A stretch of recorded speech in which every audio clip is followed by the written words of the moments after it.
आ जाओ, इस तरफ आ जाओ। हम सब के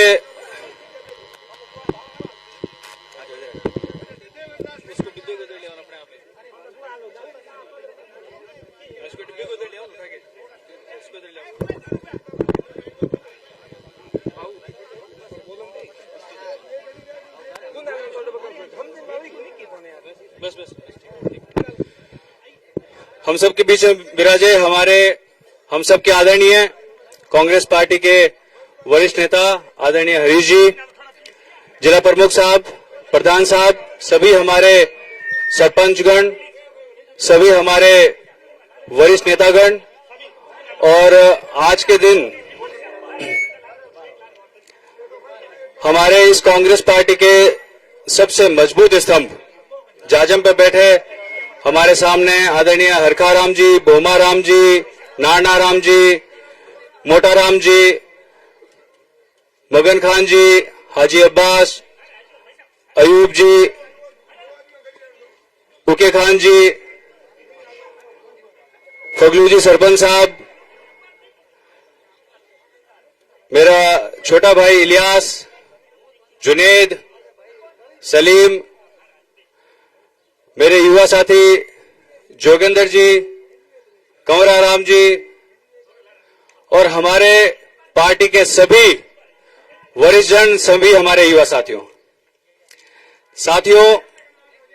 यह चुनाव हमारे लिए बहुत महत्वपूर्ण है और इस बार हमारे लिए परीक्षा की घड़ी इसीलिए भी है कि ये क्षेत्र जो हमारी कांग्रेस पार्टी का गढ़ है, जो कि बरसों से कांग्रेस पार्टी की रीढ़ की हड्डी रहा है, इस बार हमारी परीक्षा की घड़ी है। हमें फिर से ये तय करवाना है कि कांग्रेस अगर सबसे ज्यादा कहीं मजबूत है तो वही हमारा क्षेत्र है। और आप सब लोगों की ये ताकत है जो कांग्रेस पार्टी की आज ताकत बनकर हमारे सामने खड़ी है। मैं उम्मीद करता हूं कि जिस तरह से हमने पूर्व के चुनाव में भी लगातार कांग्रेस पार्टी का साथ दिया है, हर जाति धर्म के तबके के व्यक्ति ने जो है कांग्रेस पार्टी का साथ दिया है, इस चुनाव में भी हमें कांग्रेस पार्टी का हाथ मजबूत करके उम्मीदवार राम जी को जल्द से जल्द दिल्ली भेजना है। साथियों, भाजपा के लोग जाति धर्म पर भगलाएंगे, भाजपाई मानसिकता वाले लोग आपको भगलाएंगे, भाजपाई मानसिकता वाले लोग आपके बीच जहर घोलेंगे, पर हमें उनकी बातों में बिल्कुल भी नहीं आना है। और हमें इस बात को समझना है कि यह चुनाव किसी जाति धर्म का नहीं है, यह चुनाव हमारे मुद्दों का है, यह चुनाव हमारे बाड़मेर के विकास का है, यह चुनाव हमारे आने वाली पीढ़ी का है, यह चुनाव हमारी अपनायत का है, यह चुनाव हमारे आपसी प्रेम का है, यह चुनाव बाड़मेर के भविष्य का है। इसीलिए इस चुनाव में किसी भी तरह से बहकाव में नहीं आना है और हमें कांग्रेस पार्टी को मजबूत करना है। कांग्रेस पार्टी ने हर व्यक्ति को साथ में रखा है, हर जाति धर्म के तबके को साथ में रखा है और हर एक के विकास की बात करी है। मैं उम्मीद करता हूं कि इस चुनाव में ना सिर्फ बाड़मेर, मारवाड़, राजस्थान, पूरा का पूरा हिंदुस्तान जो है कांग्रेस में है। हमें बहुत बेहतर नतीजे मिलेंगे और इस बार हम लोग बहुत ही नतीजे देखेंगे। साथियों, मैं एक बार सब आप लोगों से आदरणीय हरीश जी के सामने, हमारे उम्मीदवार राम जी प्रत्याशी जी के सामने और हमारे सभी कांग्रेस वरिष्ठजनों के सामने आप लोग अपने दोनों हाथ खड़े करके इन्हें विश्वास दिलाएं कि इस बार हम लोग कांग्रेस को यहां मजबूत से मजबूत स्थिति में रखेंगे। साथियों, आप लोगों का जो ये भरोसा है, यह हमारी सबसे बड़ी ताकत है। मैं प्रमुख साहब, प्रधान साहब, हम लोग सदैव आप लोगों के बीच में, आदरणीय हरीश जी, हम सब लोग आप लोगों के बीच में रहे हैं। मैं लगभग इस पंडाल में सभी को नाम से जानता हूं। तो अब आज जब हम लोग आपके सामने वोट के लिए हाथ नहीं फैलाएंगे तो फिर आप सोचिए कि हमारी इतनी मेहनत, इतनी इस क्षेत्र के लिए जो हम लोगों ने पैरवी की है, सब चीजें की हैं, वो क्या काम आएगी। इसीलिए मैं आपसे करबद्ध निवेदन करके कांग्रेस पार्टी के लिए वोट मांगता हूं। आप लोग सब मिलकर कांग्रेस पार्टी को वोट दीजिए, हमारी झोलियां भर दीजिए। एक बार पुनः आप सभी का बहुत बहुत धन्यवाद, आभार। कांग्रेस पार्टी अवतार सिंह। कार्यक्रम के अगले पैदान पर हमारे बीच युवा नेत्री सहना स्थमा विराजमान है। आपसे आग्रह किया आप आए और इस जनसभा को संबोधित करें। युवा नेत्री का स्वागत सहना स्थमा। आभार, धन्यवाद।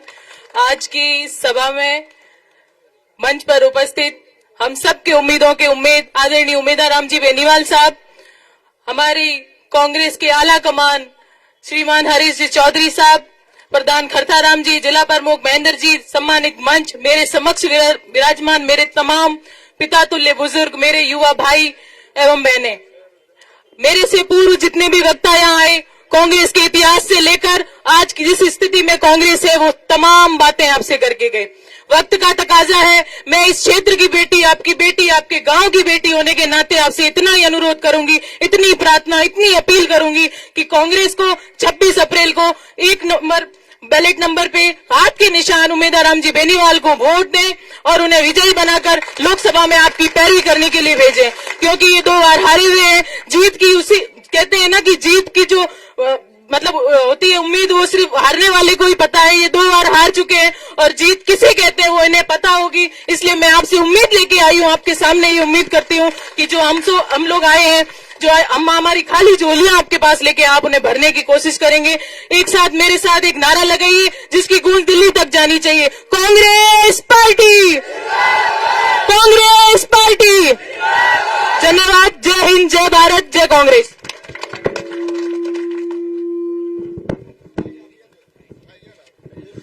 आज के इस कार्यक्रम में हमारे बीच विराजमान हम सबके हितैषी परम आदरणीय पूर्व कैबिनेट मंत्री हरीश चौधरी।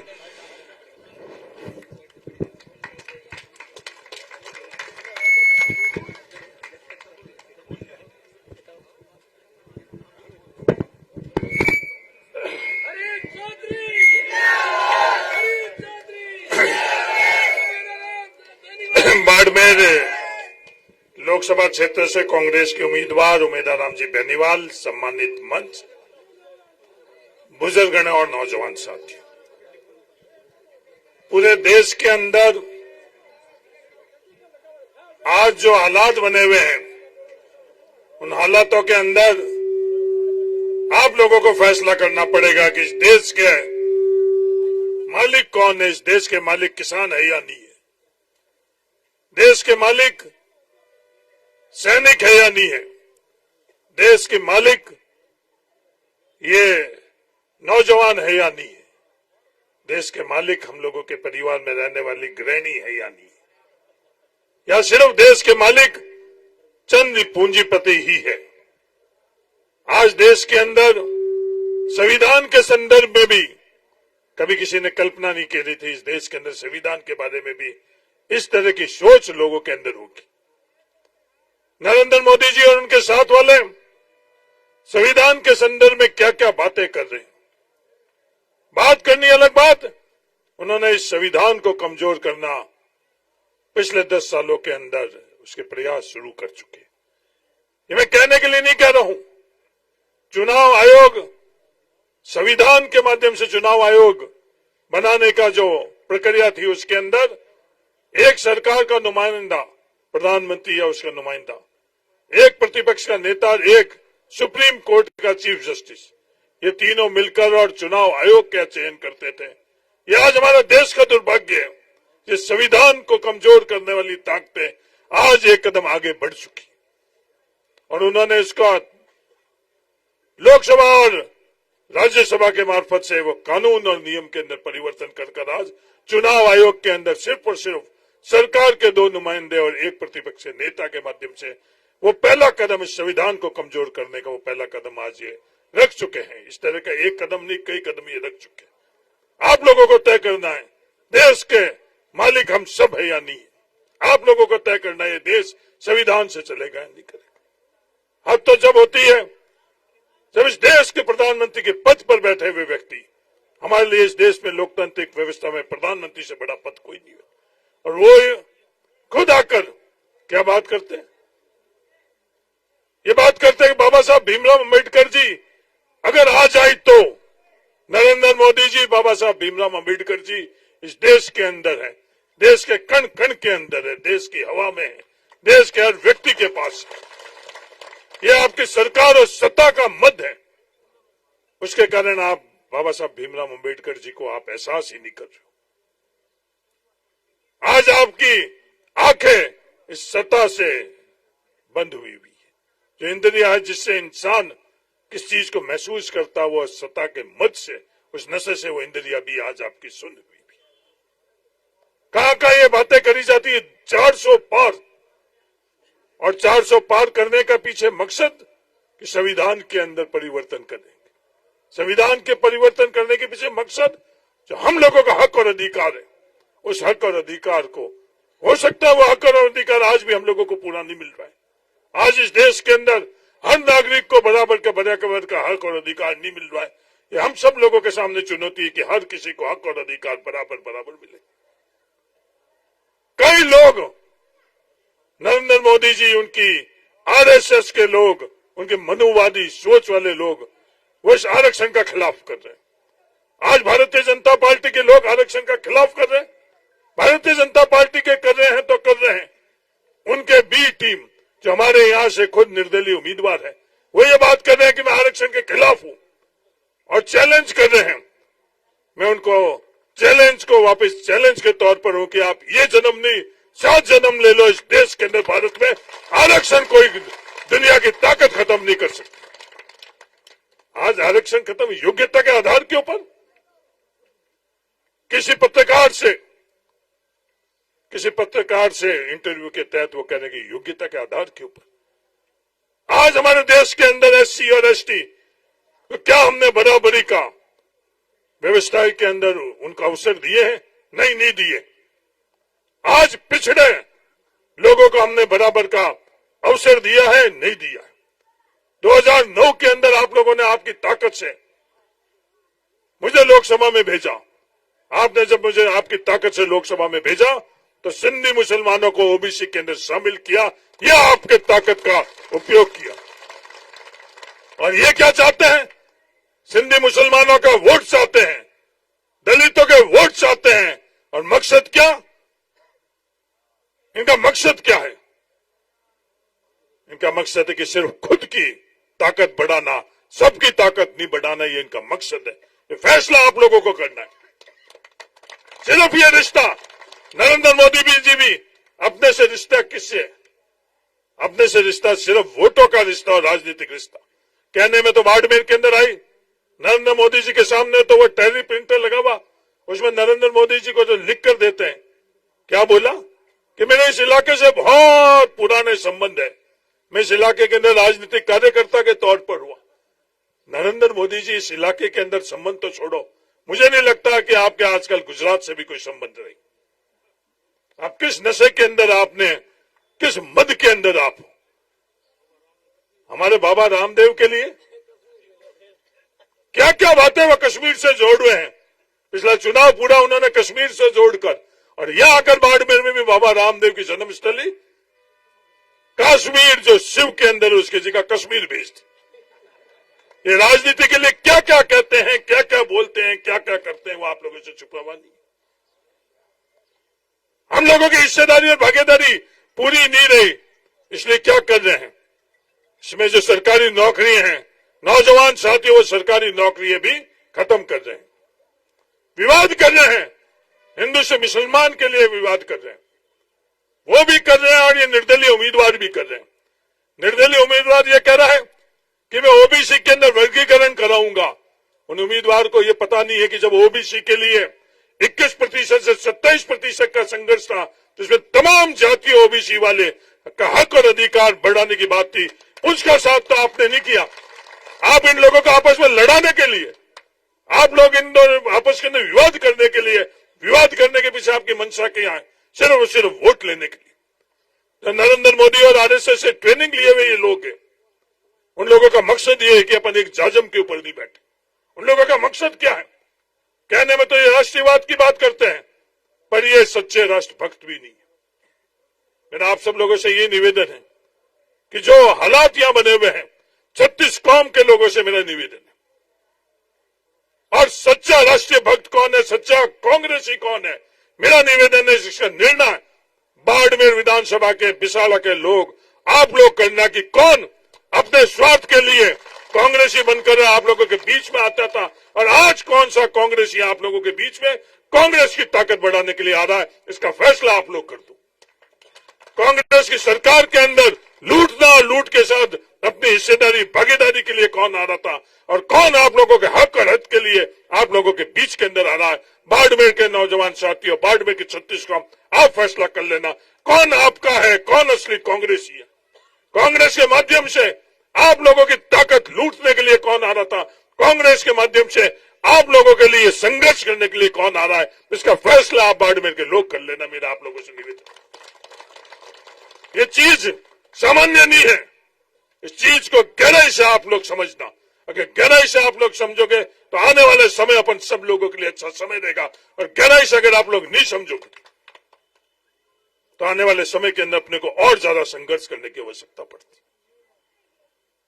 कई बातें हैं, मेरे तो आप लोगों से ये निवेदन है कि जो बढ़ता हुआ थार है, इनकी बात ये दोनों ही नहीं करेंगे, ये और ही लफबाजी करेंगे और ही विवाद करेंगे, पर अपन लोगों को थार को बढ़ाना है, अपन लोगों को बाड़मेर को बढ़ाना है। और मैं कहने के लिए नहीं कह रहा हूं, ये मूल मुद्दे पर कभी भी नहीं आएंगे, मूल मुद्दे पर दोनों के दोनों नहीं आएंगे, कैलाश चौधरी जी भी नहीं आएंगे, रविंद्र सिंह पाटिल भी नहीं आएंगे। तो मूल मुद्दा है, उस पर क्यों नहीं आना चाहते हैं।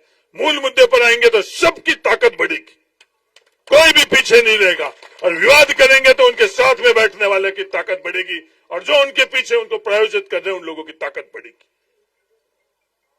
जब आप लोगों ने 2009 के अंदर मुझे संसद के अंदर भेजा तो मैंने आप लोगों को हिसाब किताब दिया कि 2009 के अंदर प्रति व्यक्ति औसतन आई बाड़मेर जिले के हर परिवार की जेब के अंदर साल में जो 17,078 रुपए आता था 2009 में, जो 2014 के अंदर 7 गुना बढ़ी, 1,21,953 रुपए बढ़े।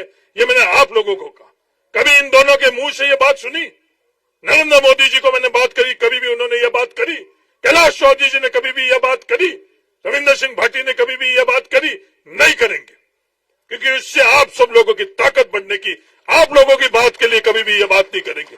ये विवाद करेंगे, विवाद कर और सिर्फ खुद की ताकत आगे बढ़ाने के लिए बात करेंगे, मूल मुद्दा नहीं बात करेंगे, सिर्फ दिखाने के लिए बात करेंगे। तो मेरा आप सब लोगों से ये निवेदन है, हम लोग जो आगे बढ़ता हुआ थार, भाईचारा का थार, सबको साथ में लेकर आगे बढ़ने का थार, आज लोग ये क्या क्या बातें कर रहे हैं, आप सब लोगों के बीच में ये बातें कर रहे हैं, क्या किसी एक जाति का ठेका हो गया?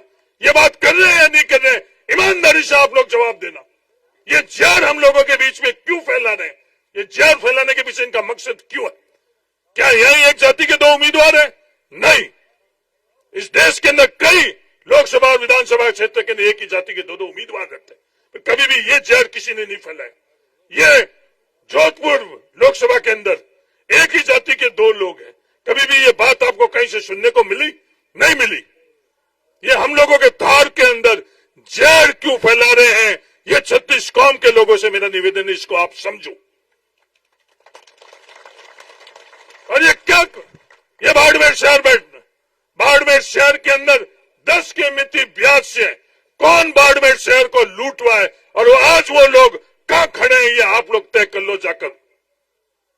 बाड़मेर शहर के अंदर हजारों करोड़ रुपए की जमीन जो दबाने वाले थे और दबवाने वाले थे, उनमें से कौन कहां खड़ा है, वो आप लोग तय कर लो। आप बाड़मेर शहर के आसपास वाले बाड़मेर विधानसभा के क्षेत्र के तमाम लोग जानते हो, ये जमीन का मालिकाना हक किसका? जमीन का मालिकाना हक जो सरकारी जमीन है आप सबका है। आप सबका मालिकाना हक पर डाका डालकर आपकी ताकत का आज लोगों का उपयोग कर रहे हैं। इन चीजों का अगर आप नहीं समझोगे, अगर ये चीज बोलेंगे तो उनको बुरी लगेगी। बुरी जो सच्चाई बोल रहे हैं उनको बुरी लगे, हजारों और बुरी लगे। चैलेंज करना है, चैलेंज कर लो, जो करना वो कर लो, पर सच्चाई कभी भी शांत नहीं हो सकती, सच्चाई अमर रहती। मेरा आप सब लोगों से ये निवेदन है, ये लोग आप लोगों के बीच में आकर विवाद पैदा करेंगे। हम लोग कांग्रेस कभी भी जाति को जाति के संदर्भ में विवाद पैदा करने के लिए नहीं आई। हम जाति को जाति के साथ, धर्म को धर्म के साथ, किसी भी प्रकार का भेदभाव नहीं, सबको साथ में लेकर आगे बढ़ाने के लिए आप लोगों के बीच में आते हैं। आप क्या चाहते हैं इसका फैसला 26 तारीख को आप लोग कर लेना। क्या वे विवाद करने वाली ताकतें को आपको आगे बढ़ाना है कि आपस में सबकी हिस्सेदारी भागीदारी वाली ताकतें आगे बढ़ाना, इसका फैसला आप लोग करना। विकास के संदर्भ में कई बातें हैं, आप सब लोग अच्छी तरह से समझ चुके हैं कि बाड़मेर विकास के पथ पर कहां जा रहा था, और ये विवाद करने वाले क्या किस मकसद से आ रहे हैं। अच्छी तरह से आप समझ चुके हैं। कई तरह की बातें करेंगे। आवाज, एक बच्चे के अंदर तो भगवान होता है, उस बच्चे को भी आज वो अपनी भावना प्रकट नहीं करने दे रहे हैं। ये कोशिश की जा रही है, करी जा रही है, नहीं करी जा रही है। एक बच्चे को जब एक पत्रकार पूछता है कौन जीतेगा बेटा बता, तो पास के अंदर उस बच्चे के ऊपर भी दबाव, उस बच्चे की भी भावनाओं का कत्ल करने का प्रयास किया जा रहा और बोला जा रहा है रविंदर सिंह बोल, रविंदर सिंह बोल। पत्रकार ने क्या बोला कि जो तेरे मन में है वो बोल बेटा, तो उसके मन से क्या निकला, उमेदा राम, उमेदा राम। ये दबाव के अंदर, मैं ईमानदारी से कहता हूं, इस दबाव के अंदर इस सड़क के ऊपर किन किन की दुकानों के, किन किन के घरों के ऊपर कौन कौन से झंडे लगवाए हैं, ये आप सब लोगों को अच्छी तरह से पता है। ये झंडे लगे हुए हैं उमेदा राम जी, ये झंडे लगे हुए हैं, ये उसी बच्चे के तरह जोर जबरदस्ती झंडे लगाए हुए हैं। इनकी मन के अंदर, इन दुकान वाले और मकान वालों के मन के अंदर कांग्रेस पार्टी उमेदा राम है, ये सच्चाई है। आज 100 गाड़ियां, उमेदा राम बेनीवाल बिसाला में आया, बाहर से कितनी गाड़ी थी, 3 गाड़ी थी। ये ट्रैक्टर, ये कंधे, ये लोग आप लोग थे। और दूसरे लोग जब बाहर से आई तो आप लोग तो 20% और 80% दुनिया भर से इकट्ठी करके बड़ी बड़ी गाड़ी से आई है। ये बिसाला नहीं देख रहा है, पूरा बाड़मेर देख रहा है। जयपुर और दिल्ली में बैठे हुए लोगों को नहीं पता, मुझे पता है कि यहाँ बैठे हुए लोग तमाम के अंदर इस इलाके के अलावा बाढ़ का कोई भी नहीं है। कोई हो तो आप लोग बता दो, बाड़मेर विधानसभा के अलावा। तो इस मंच के ऊपर तो जरूर प्रमुख साहब हो सकते हैं, मैं हो सकता हूं और कोई हो सकते हैं। मंच के ऊपर भी बाड़मेर विधानसभा से बाढ़ का नहीं है, सबके सब आप लोग। और वो लोकसभा क्षेत्र से भी बाढ़ के लोग लाकर और दिखाना चाहते हैं। लोग इस तरह से नहीं आएंगे, लोग सच्चाई के साथ आएंगे, लोग इस तरह से दबाने से नहीं दबेंगे, लोग अपने अच्छे ही आप लोगों के साथ में आएंगे। मैं उनको सलाह देना चाहता हूं। जो आरोप प्रत्यारोप लगा रहे, उस आरोप प्रत्यारोप दुनिया अच्छी तरह से जानती है, सच्चाई अच्छी तरह से जानती है। जब भारतीय जनता पार्टी का राज था, ए और बी दोनों से बात कर रहा हूं, यहीं पास के अंदर भादरेश के अंदर जो जमीन सरकार ने ली, जब आप लोगों ने उनको कितना पैसा दिलाया, और जब कांग्रेस की सरकार थी कितना गुना पैसा, 3 लाख रुपए, 26,000 और 3 लाख। कभी भी इन्होंने बात करी? ये आपके पड़ोसों की बात है कि अपन लोगों की पड़ोस पहले, कभी बात करी? नहीं करी। खुद की ताकत बढ़ाने के लिए जरूर जो साथ में हैं, जो मदद कर रहे हैं, जो आप लोगों के बीच में वोट मांग रहे हैं, चाहे सीधे वोट मांग रहे हैं और चाहे पर्दे के पीछे मांग रहे हैं, ये सब लोग आप अच्छी तरह से जानते हो, नहीं जानते हो। और वो कभी किसान के लिए, कभी आप लोगों के लिए करने की उनकी मंशा रही है? नहीं। उनका रिश्ता आप लोगों से सिर्फ और सिर्फ वोटों का रिश्ता रहा है। उनका मकसद यह है कि एक से दूसरे को लड़ाना। आज एक से दूसरे से लड़ाने वाली तमाम ताकतें सभी राजनीतिक दलों से ऊपर उठकर वो सब एक हुई हुई है, नहीं हुई हुई, आप फैसला कर लो। और किसको रोकना चाहते हैं? इस उमेदा राम बेनीवाल को रोकना चाहते हैं। क्यों रोकना चाहते हैं? क्योंकि 36 कौम की आवाज लोकसभा में मजबूती से उठाना चाहता है। ये मुसलमान की आवाज उठाना चाहता है, हिंदू की आवाज उठाना चाहता है, मेघवाल की आवाज उठाना चाहता है, भील की, नाई की, दर्जी की, कुमार की, जैन की, ब्राह्मण की, तमाम लोगों की आवाज उठाना चाहता है। वो क्या चाहते हैं? किसी की आवाज नहीं। इस व्यवस्था में सिर्फ हमें लूटने दो और हम ही बांटेंगे, बाकी किसी की हिस्सेदारी और भागीदारी नहीं है। तो फैसला आप लोगों को करना है कि 26 तारीख को सबकी हिस्सेदारी हुई, भागीदारी हुई है। चंद लोग ये जो कर रहे हैं वो कर, इन लोगों के पास ताकत खेत खड़कर और ताकत नहीं है, मेहनत करके ताकत नहीं है। इन लोगों के पास जो ताकत का इजहार ये कर रहे हैं, ये अपन लोगों की जेब पर डाका डालकर हम लोगों की ताकत से ये लोग दुनिया को दिखा रहे हैं अपनी ताकत। ये भी इस बात को भी समझने की आवश्यकता है। ये बात मैं कहने के लिए नहीं कह रहा हूं नौजवान साथियों, ये बात को अगर आप गहराई से समझोगे, कहीं इन लोगों की मेहनत की कमाई नहीं है जो आज करोड़ों रुपए ये उड़ा रहे। मेहनत की कमाई नहीं है, मेहनत की कमाई उमेदा राम बेनीवाल की है, जो आप लोग बिना पैसे, बिना धन से आई हो। बिना ताकत से आई हो, बिना दबाव से आई हो, ये मेहनत की कमाई है। समय काफी हो चुका है। मेरा आप सब लोगों से ये गुजारिश है कि आप लोग मजबूती से एकजुट हो, उन ताकतों को पहचानो जो क्या मुखट्टा लेकर किस समय क्या बदलाव लेकर आप लोगों के पास आती है, और उनके पास जब मौका रहता है, अवसर रहती है, ताकत रहती है, उस वक्त उस समय वो लूट कर किसको देते हैं। चाहे सरकार कोई भी नहीं हुई, कोई भी उन लोगों में बैठा क्यों नहीं है, वो क्या करते हैं, ये मेरा आप सब लोगों से, 36 कौम के लोगों से निवेदन है कि उनको पहचानो और अपनी ताकत, ये जो विवाद, लड़ाई, ये सबसे ऊपर उठकर उम्मीदवार बेनीवाल को दो। अंत में मैं एक ही बात आप लोगों से कह सकता हूं, ये जो भारतीय जनता पार्टी, नरेंद्र मोदी, आरएसएस जो अटकल लगा रहे हैं, अपने ही दो उम्मीदवार खड़े कर रहे हैं। एक तो कह रहे हैं कि भारतीय जनता पार्टी का अधिकृत उम्मीदवार, और दूसरा क्या कह रहा है, मैं तो भारतीय जनता पार्टी का ही हूं। बात तो ये कर रहे हैं, मेरे को उन्होंने निकाला नहीं, अब उनको क्या चाहिए, अब मुसलमानों के वोट चाहिए। तो मुसलमानों के वोट का समय आ गया तो उन्होंने अपने आप के ट्विटर के ऊपर से भारतीय जनता पार्टी का नाम हटा दिया। जब उनको पता लगा मुसलमानों से वो रिश्ता वोटों का रखना चाहते हैं, और कांग्रेस पार्टी मुसलमानों से रिश्ता वोटों का नहीं, अपनायत कर रखना चाहते हैं। वो भील और मेघवाल से रिश्ता वोटों का रखना चाहते हैं, क्योंकि उनकी मंशा आरक्षण खत्म करने की। कांग्रेस पार्टी इस आरक्षण को और ज्यादा मजबूती से आगे कैसे बढ़ाई, ये मंशा कांग्रेस पार्टी रखती है। आप सब लोगों को समझने की आवश्यकता है। समय कम है, आगे भी कई और मीटिंग है, इससे पहले जैसलमेर के अंदर। अंत में मेरा आप सब लोगों से यही कहना है, उम्मीदवार बेनीवाल के साथ में जिस दिन ये संसद के अंदर घुसेंगे, तो ये अकेला उम्मीदवार बेनीवाल नहीं घुसेगा, राजस्थान में कई लोग घुसेंगे। सिर्फ राजस्थान से ही नहीं, जो पिछले सप्ताह 10 दिन से देश महसूस कर रहा है बड़ी संख्या के अंदर, और अहंकार से बैठे हुए नरेंद्र मोदी जी के स्थान के ऊपर कोई न कोई अपने विचारधारा का आदमी बैठेगा, अपने विचारधारा का आदमी बैठेगा। ये आज मैं आप लोगों को कहकर जा रहा हूं। टीवी पर आप देखना, उम्मीदवार बेनीवाल जिस दिन संसद में घुसेंगे, उस दिन कितने लोग अपने विचारधारा के उस संसद के अंदर घुसेंगे। इसलिए अपने को, अपने परिवार को ये तोड़ने के लिए प्रयास करेंगे। कांग्रेस के परिवार 36 कौम, आप लोग एकजुट रहना, ये आगाह करने के लिए मैं आज आप लोगों के बीच में आया हूं, ये आगाह करने के लिए आप लोगों के बीच में आ रहा हूं।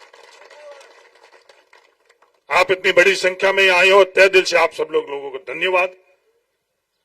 26 तारीख को आप लोग मजबूती से बूथ पर हर मतदाता को लेकर आना।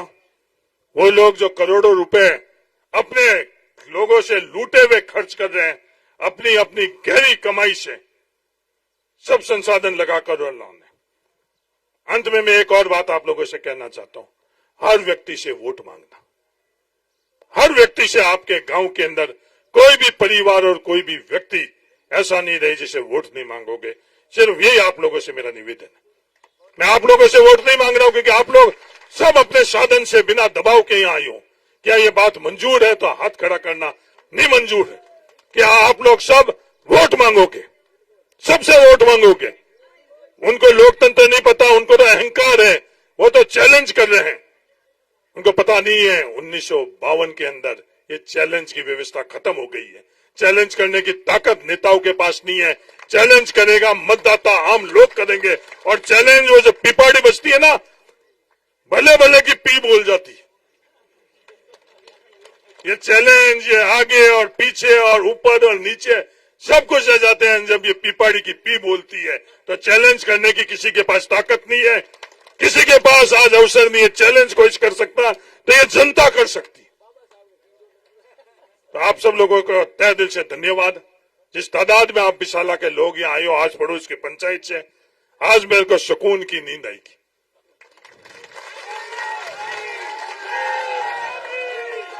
कि उन्होंने, जो सामने वाले हैं, उन्होंने लाखों रुपए फूंक कर भी आप लोगों को दिल से नहीं बुलाया। जो और फूका, जहां इस दिशा से आते हैं, जिस दुकान के ऊपर वो झंडा लगा हुआ है, उस दुकान के माध्यम से भी क्या क्या खेला हुआ। क्या कि ना ये दुकान नहीं, घुसते ही जो पहली दूसरी दुकान थी जिसके ऊपर झंडा ही वो लगा हुआ है, उस दुकान के अंदर से क्या क्या लोगों को बांटने की कोशिश करी, पर यहाँ का विशाला का कोई भी हाल, जो सच्चा आदमी है विशाला से प्यार करता है, बाड़मेर से प्यार करता है, नहीं झंडा वाला नहीं। एक दुकान है जो विशाल गांव में आवा मेरे आगे लोहे का लागीड़ा है, लोहे का लागीड़ा को नहीं, बाकी दुकान में लोहे का नहीं है, बाकी दुकानें तो खुली है, एक दुकान है में लोहे का, अभी तो पर झंडा गिरा तो मैं तो सड़क पे आता था, झंडो कोई और ही दिखो, अजी दिन अटे में रैली करता भी दुकानों कई कई आयो, बहुत थाने ज्यादा कोई नहीं जाने, अटे तो हाथा जोड़ी है उमेदा राम और मारा हाथ वाले मूल जी मेघवाल और बाकी हंगारी, मैं तो भी हूं करता रहला थे मजबूती हूं, उमेदा राम रे दिल्ली भेज दीजिए। धन्यवाद, जय हिंद, राम राम। चौधरी कांग्रेस पार्टी, कांग्रेस पार्टी, उमेदा राम धन्यवाद। अब हमारे बीच हम सबके लाडले परम आदरणीय युवा नेता ईमानदार हमारे प्रत्याशी उमेदा राम जी बेनीवाल को हम सुनेंगे। आप सभी एक बार हाथ ऊपर जोरदार तालियां बजाकर स्वागत करें उमेदा।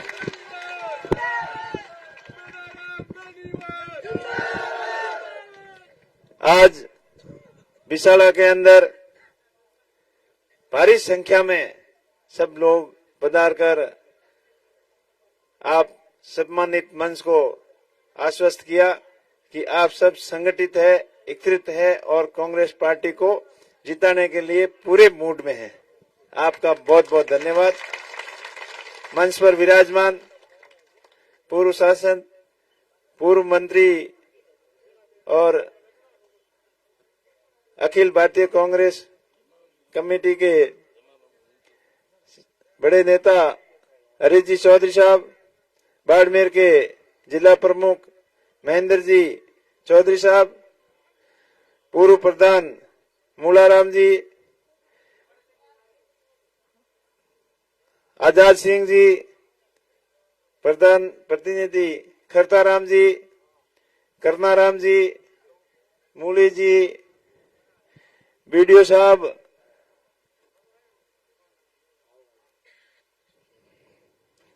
बलवंत सिंह जी, सलीम खान जी, सरपंच साहब,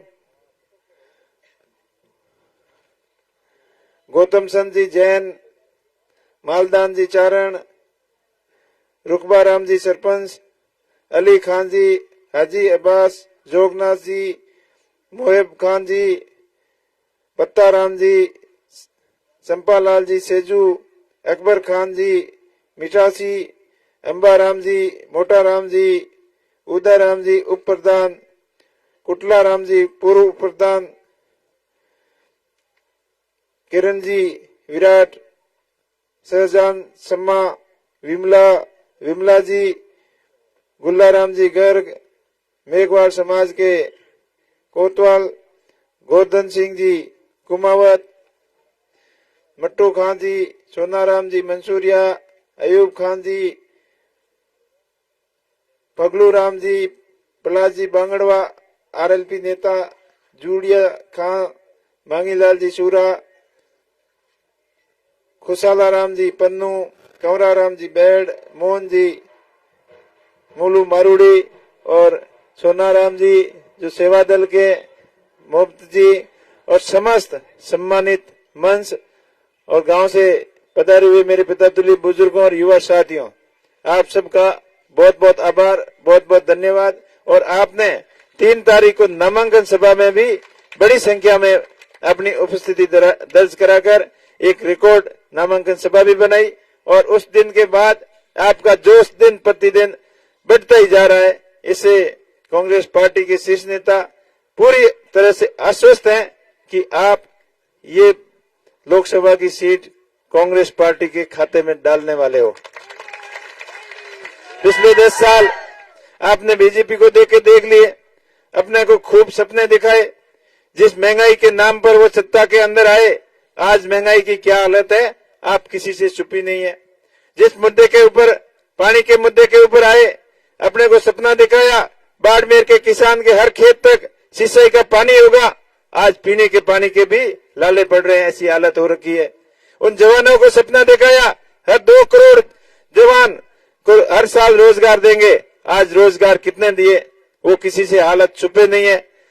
इस प्रकार किसानों को आय दुगनी करने का सपना दिखाया कि 2022 तक किसानों की आय दुगनी कर देंगे, लेकिन अब वो मुद्दा भी उनको याद नहीं है। किसानों को फसल बीमा क्लेम बड़ी कंपनियों के साथ साठ करके क्लेम तक किसानों को नहीं मिलने दिया, ये बात भी आप किसी से छुपी नहीं है। हर तरह से देश के अंदर भय और भ्रष्टाचार का माहौल बना हुआ है। हर किसी को ईडी और सीबीआई का डंडा दिखाकर संवैधानिक संस्थाओं का दुरुपयोग कर डराया जा रहा है। भय और भ्रष्टाचार का माहौल पूरे देश में फैला हुआ है और हद तो तब हो गई जब ये बात करने लगे कि 400 से पार हमको सीटें दो ताकि देश का संविधान ही हम सेंस कर देंगे। ये कहां नौबत आ गई उनको संविधान सेंस करने की, और फिर सफाई भी देते हैं। आपने बाड़मेर के अंदर सुना होगा क्या क्या बोल के गए, और बोलते हैं इतना कॉन्फिडेंस के साथ में बोलते हैं कि सब कुछ सुनने वालों को सस ही सस लगता है। वो आपने देखा होगा बाबा साहब के बारे में क्या बोल रहे थे और बाबा रामदेव जी के बारे में क्या बोल रहे थे। बाबा रामदेव जी की आस्था गुजरात से तो जुड़ी हुई सबको पता है, लेकिन उनने सीधा जम्मू एंड कश्मीर से ले जाके जोड़ दिया। ये उनकी दुर्भावना फैलाने की, धार्मिक के कट्टरता के नाम पर, धर्म के नाम पर, संप्रदाय के नाम पर एक दूसरे को आपसी भाईचारे से दूर करके खाली अपने वोटों के फायदे के लिए जो बोल के गए। और एक अपने यहाँ से मंत्री आपने बनाए थे, यहाँ से भारी मतों से जीता कर भेजे थे दिल्ली, वहां दिल्ली में बैठकर जाके आराम से सहन की नींद सो गए, कभी अपने को संभालने तक नहीं आए। और अब चुनाव आए नजदीक तब यहाँ घूम घूम के बड़े बड़े भाषण दे रहे हैं कि हमारे गलतियों की सजा मोदी जी को मत देना। अगर आपने गलतियां की है तो आप ही भुगतोगे। और किया क्या उन्होंने बताओ, कुछ दिया कैसे नहीं, भाषण दिए ना बड़े बड़े, आपको नहीं दिए भाषण। अरे यहाँ जब भी आते थे तो भाषण देते थे, मोदी जी के गुण गाते थे नहीं गाते थे। वो बाजरी वाले बिस्कुट खाए आपने, चॉकलेट खाई, केक, मछलियां पालन का काम कितने ने किया, मशरूम कितनों ने लगाए, मशरूम की खेती कितने लोगों ने की। तो ये सारी थोती बातें करके 5 साल निकाल लिए। अब आपकी जरूरत पड़ी तब आप लोग याद आए, तो उन चीजों को भी आपको ध्यान रखना है। दूसरी तरफ एक भाई साहब लगे हुए हैं, वो भी प्रयास कर रहे हैं कि हमने शिव के अंदर ये कर दिया वो कर दिया। आप तो वहां तो 5 उम्मीदवार थे, तब एक बार आपकी डपली बच गई, पर हर बार ऐसी जनता सब समझती है। आप जोधपुर में देख लिए, वहां भी तो 2 कैंडिडेट एक ही कास्ट के खड़े हैं ना। तो अब जातिवाद के नाम पर किसी को भ्रमित करने की बिल्कुल आपको जरूरत नहीं है। अपना थार का क्षेत्र हमेशा भाईचारे के नाम से जाना जाता है। या हिंदू, मुस्लिम और जाट, राजपूत 36 कौम के लोग आपस में अपने भाई की तरह रहते हैं, वैसा ही भाईचारा कायम रहना चाहिए। अब जैसे जैसे चुनाव नजदीक आएंगे, 26 तारीख नजदीक आएगी, वैसे वैसे इनकी हरकतें बढ़ती जाएगी। हम तो रोज देखते हैं, लेकिन हम उनको इग्नोर कर देते हैं। और आपको भी कुछ महसूस हो तो उसका जवाब आपको शालीनता से देना है, और कुछ भी गड़बड़ करे उसका जवाब 26 तारीख को 1 नंबर बटन दबाकर ही देना है। जितना बटन दबाओगे उसका उतना ही उनको जवाब अपने आप मिल जाएगा। अपन यहाँ जिस क्षेत्र में रहे हैं हमेशा भाईचारे से रहे हैं, भाईचारा कायम रहना चाहिए। आपको उकसाने की कितनी कोई कोशिश कर दे, लेकिन आप उनको इग्नोर करके साइड से निकल जाना। किस भी बयान के माध्यम से कहेंगे, सोशल मीडिया के माध्यम से कहेंगे, ऐसे छोटी तुच्छ हरकत भी कर सकते हैं, लेकिन आपको उन चीजों की तरफ बिल्कुल ध्यान नहीं देना है। मैं आपका भाई, आपके लिए हमेशा संघर्ष करूंगा, आपके साथ में रहूंगा। जिस प्रकार पिछले 5 सालों में हमेशा आपके साथ में रहा, जब भी किसी पीड़ित को, दलित को, शोषित को न्याय की जरूरत पड़ी तो उसको न्याय दिलाने के लिए आगे की पंक्ति में खड़ा मिला। चाहे किसानों के लिए कृषि का क्लेम दिलाने की बात हो, फसल बीमा क्लेम की बात हो, बेमौसमी बारिश की वजह से फसलें खराब हुई तब बजरी का मामला हो, चाहे टिड्डी का मामला हो, चाहे बिजली पानी का मामला हो, जब भी आपको जरूरत पड़ी मेरी तो मैं आपके बीच में रहा। वैसे ही आपके साथ में रहकर, आपका संघर्ष का साथी बनकर देश की सबसे बड़ी पंचायत लोकसभा में आप जनहित के मुद्दे उठाने में और आपके काम कराने में कोई कमी नहीं छोड़ूंगा। मोदी जी कह रहे थे बाड़मेर में कि हमने बहुत काम करवाए। कहाँ काम करवाए? आप जैसलमेर बाड़मेर से गुजरात एक रेल का लाइन का जो प्रोजेक्ट था वो आप 10 साल से बातें करते आ रहे हो। एक बार बजट स्वीकृत करके उसको आपने जानबूझ के रोक लिया। अपने बाड़मेर के अंदर हवाई अड्डे का सपना दिखाया, वो अभी का अभी अधूरा पड़ा। बाकासर के अंदर पोर्ट का सपना दिखाया, वो वैसा का वैसा पड़ा। ऐसे जो इंदिरा गांधी नहर और नर्मदा नहर को आपस में जोड़ के बॉर्डर को हरा भरा करने का आपने सपना दिखाया, उसके ऊपर क्या काम किया? काम तो क्या किया? अभी पीने के पानी का भी लाले पड़ रहे हैं। और अपने राजस्थान के हिस्से का पानी माही बांध जल समझौता हुआ था, उसका आज से 15 साल पहले, 10 साल पहले आने का था, लेकिन उसके बारे में भी आपने कुछ नहीं किया। आपने भाषण जरूर दिए, नदियों से नदियों को जोड़कर किसान खेत खलियाल तक पानी लाएंगे, किसान के खेत को हरा भरा करेंगे और किसान को खुशहाल करेंगे। खाली भाषणों से खुशहाल नहीं होता मोदी जी, खाली आप कच्छ का उदाहरण देने से कुछ नहीं होता। आपने कहा था मेरे कच्छ के अंदर आम और अंगूर हो सकते हैं, तो बाड़मेर के अंदर क्यों नहीं हो सकते हैं? मैंने तो देखा कच्छ में भी कहीं अंगूर नहीं है, ये बातों के बातों में ही अंगूर होते।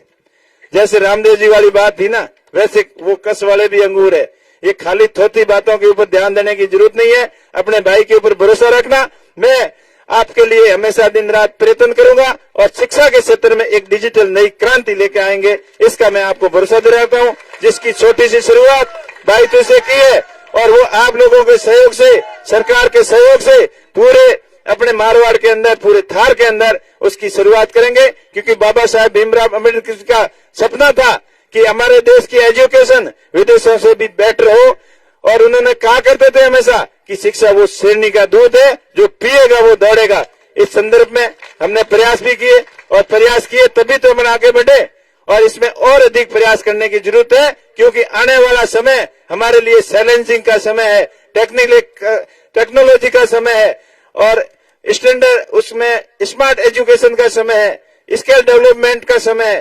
तो उसके हिसाब से अपने आप को तैयार करेंगे तभी इन स्थानीय कंपनियों के अंदर अपने को रोजगार मिलेगा, नहीं तो इस धुएं के अलावा कुछ नहीं मिलेगा।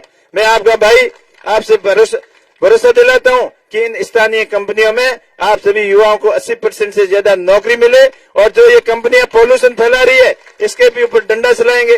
अब बादरेस प्लांट आपके पास में, आप बरसात की ऋतु में वह कीचड़ हो जाता है और आंधियां चलती है तो पाउडर होता है, नजदीक में रहने वालों का जीना दुर्बल हो जाता है। ये भी सुनते नहीं है कंपनी वाला, इनको डंडा देके छुनाएंगे और इनके CSR फंड का पैसा, एक एक पैसा स्थानीय आसपास के गांव के विकास के लिए काम लगाएंगे, शिक्षा के लिए काम लगाएंगे।